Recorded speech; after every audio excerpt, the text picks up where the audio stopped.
ভালোই হবে, বাংলাদেশের লাভ হবে, শান্তি পাবে। আমাদের যেগুলো সাউথ ইস্টার্ন কান্ট্রির তার ইকুয়েশন বদলে যাবে। এখন কোন রাষ্ট্রটা কীভাবে ভাববে, দ্যাট ডিপেন্ড আপন দেম। পদত্যাগ করে আশা করি বেটার হবে। অবস্থা খারাপ কিছু হবে না, যেমন ছিল সেরকমই থাকবে।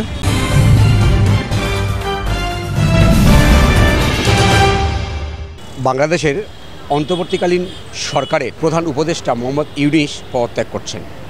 তবে মোহাম্মদ ইউনূস বাংলাদেশ ছাড়লে বাংলাদেশের কতটা লাভ, কতটা ক্ষতি হবে, বাংলার মানুষ কি মনে করছেন, চলুন তার সাথে কথা বলি, জানার চেষ্টা করি। এখন এটা ইন্টারন্যাশনাল পলিটিক্স কী হবে সেটা বলা যাচ্ছে না। মোহাম্মদ ইউনূস আগে পদত্যাগ করুক কি করবে না ডিপেন্ড করছে, এটা অনেক কিছু ডিপেন্ড করছে। ইকুয়েশান গোটা ওয়ার্ল্ডের ইকুয়েশান বদলে যাবে। আমাদের যেগুলো সাউথ ইস্টার্ন কান্ট্রির তার ইকুয়েশান বদলে যাবে। এখন কোন রাষ্ট্রটা কীভাবে ভাববে, দ্যাট ডিপেন্ড আপন দেম। ভালোই হবে, বাংলাদেশের লাভ হবে, শান্তি পাবে, এই গণ্ডগোলটা থাকবে না। ভালো সম্পর্ক ছিল বাংলাদেশের সাথে, সেটা থাকবে। ভালো হবে। কেন? অন্য সরকার আওয়ামী লীগ যদি আসে ভারতের জন্য ভালো হবে।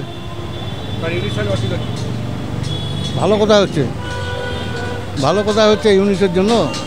পদত্যাগ করে আশা করি বেটার হবে, এর থেকে ভালো হবে। যেভাবে চালিয়েছি এতদিন অত্যন্ত দুঃখজনক, মানে এটা আনএক্সপেক্টেড ছিল ওনার কাছ থেকে, একটা নোবেল লরিয়েটেড লোকের কাছ থেকে এটা আনএক্সপেক্টেড ছিল। আশা করি ভালো হবে, দেখা যাক এবার ভবিষ্যৎ বলবে। সম্পর্ক ভালো হওয়া উচিত, নইলে তো সব দিক দিয়ে ওরা প্রবলেমের মধ্যে পড়বে, প্রচুর প্রবলেম ফেস করতে হবে। অলরেডি বন্ধ করে রেখেছে জলে দুটো বন্দর শুধু ইউজ করতে, কলকাতা মুম্বাই, আর স্থল তো সব বন্ধ করেছে। ওদের অবস্থাই খারাপ হবে যদি ভালো সম্পর্ক না রাখে। হতে হবে, ওদের স্বার্থে ভালো হতে হবে। ভালো হবে এটা তো এক্সপেক্টেড, কারণ আমাদের বহু হিন্দু ভাই ওখানে আছে যাদের উপর অত্যাচার চলছে, সেটা না হওয়াটাই বাঞ্ছনীয়। এবং ভবিষ্যৎটা বাংলাদেশের ক্ষেত্রে ভারতের সাথে যদি সম্পর্কটা ভালো রাখে, ওদেরও ভালো, পাশাপাশি আমাদেরও ভালো। অবস্থা খারাপ কিছু হবে না, যেমন ছিল সেরকমই থাকবে। ভারতের কোনোদিন লাভও ছিল না, লসও ছিল না।